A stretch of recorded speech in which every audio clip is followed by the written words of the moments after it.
The city of Baghdad was known for its beautiful buildings, its running water, its public libraries, and its thinkers. Philosophers, scientists, astronomers, and writers came to Baghdad to study, to learn, and to write books. One of the most famous Islamic books, The 1001 Nights, takes place in the palace of the Caliph in Baghdad. In the book, sailors, soldiers, and explorers tell the Caliph all about their adventures. One of the sailors is named Sinbad. Sinbad tells this story about himself. When I was a young man, I had more money than the king. That I bought myself the best food, the finest drink, and the most beautiful clothing. That I did nothing but eat, drink, and go to parties with my friends.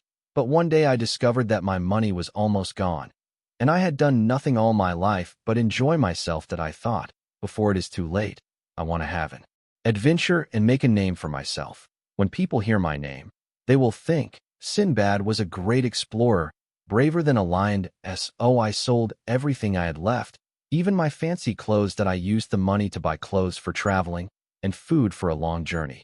Then I went down to the harbor and set sail with a group of merchants. Heading for foreign lands, we sailed over the sea for weeks and weeks, stopping at one island after another to trade and to buy. We were tired of sailing and weary from our trading when we saw, ahead of us, the most beautiful island in the world. That it looked like paradise.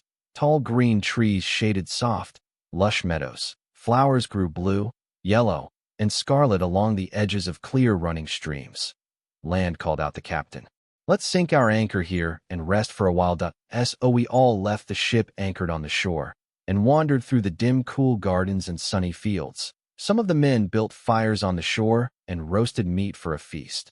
Others swam in the sparkling streams and washed their clothes. I walked in the grass, for it had been a long time since I had felt solid ground under my feet. That I could smell the roasting meat on the breeze, and the scent of food made me hungry. I thanked Allah that He had brought us to this beautiful place, where we could rest and eat. Suddenly, I heard frantic shouts coming from the shore. The captain had climbed back aboard our boat.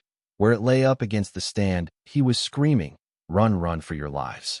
Leave your clothes and food and get on board. Allah save us. This is no island, it's a fish. And when I looked around me, I saw that he was right. A great fish, as big as a mountain, had settled in the middle of the sea. It had been there so long that sand washed up on it, and trees grew in the dirt, covered with ground and grass. The fish looked like an island. But when our sailors built fires on the shore, the fish felt the heat and began to move. I could feel the ground shaking beneath my feet as the fish shuddered and twisted. Dirt began to fall away from the fish's gigantic back. Beneath my feet, I could see glittering, moss-grown scales. A huge eye rolled up at me. The fish was awake and angry.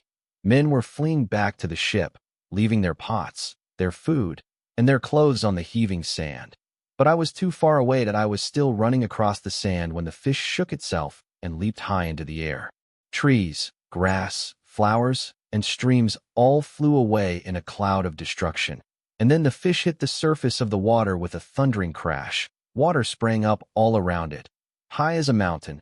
As it dived down into the surging sea, waves swept over me.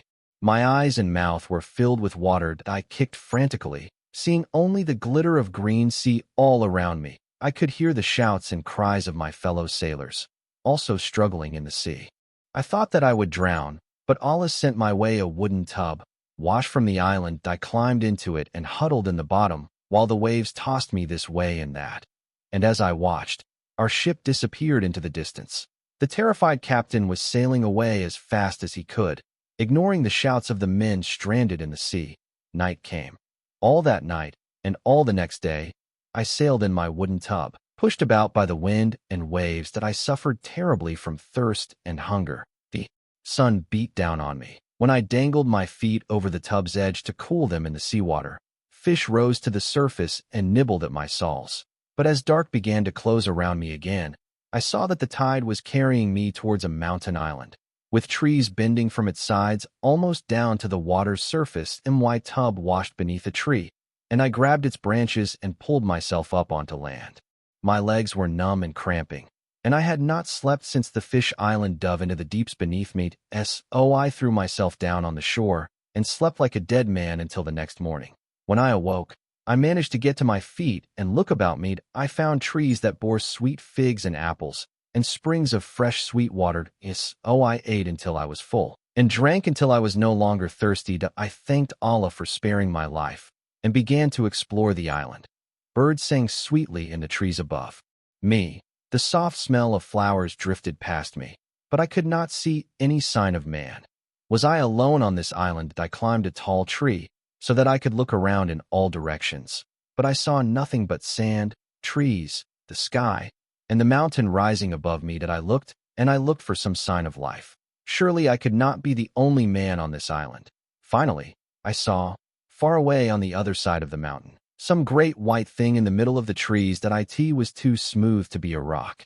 Perhaps it was a building. I noted its direction, climbed down from the tree, and began to walk towards it. I struggled through the underbrush and over rocks for hours, until my feet were cut and bleeding.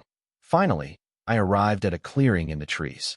In the center of the trees, a huge white dome rose to the sky. I walked all around it, but there was no door or window in any wall. I beat on it with my fists, but it was not made of stone. The thick white walls were warm and hard, and I could not make any dent in them. I tried to climb up it, but the sides were so smooth and slippery that I could only get a few feet off the ground before I slid off and fell up. Now, the sun was sinking towards the sea.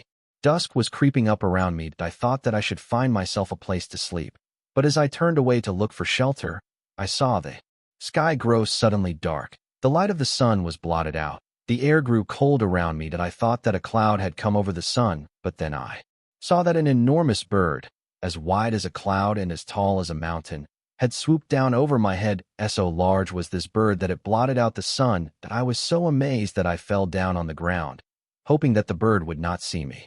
And I remembered that I had once heard a sailor tell of a huge bird called a roc that lives on faraway islands and feeds elephants to its babies.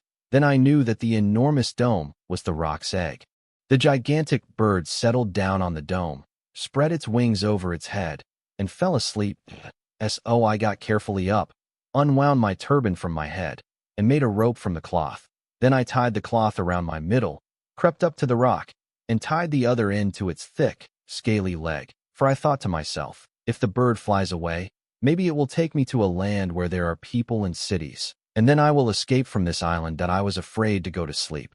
What if the roc flew away while I was sleeping? I spent the whole night sitting with my back against the roc's egg, my waist tied to its foot, waiting for it to wake up. When the first light of the sun glowed red in the sky, the roc stirred. It spread its wings and rose up off its egg.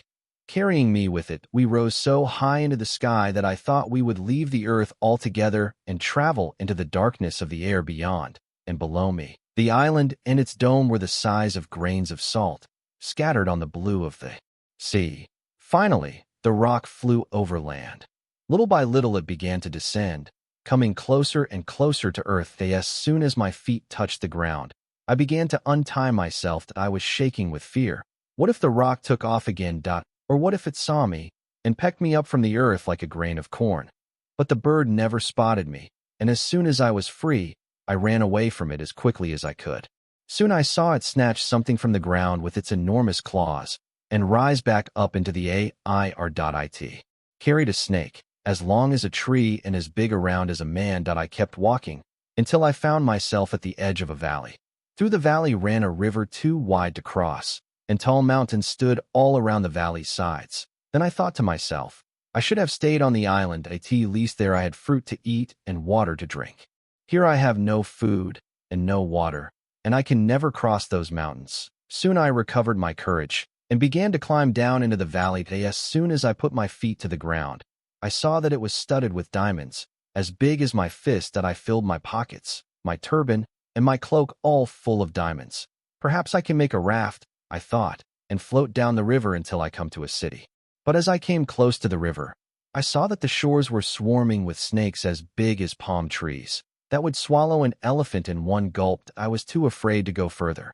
What can I do? I cried out. I will never escape this place. And where can I sleep to be safe from the snakes? For night was beginning to fall. I staggered along, weary and frightened. I saw ahead of me a flat place with a cliff rising up above it.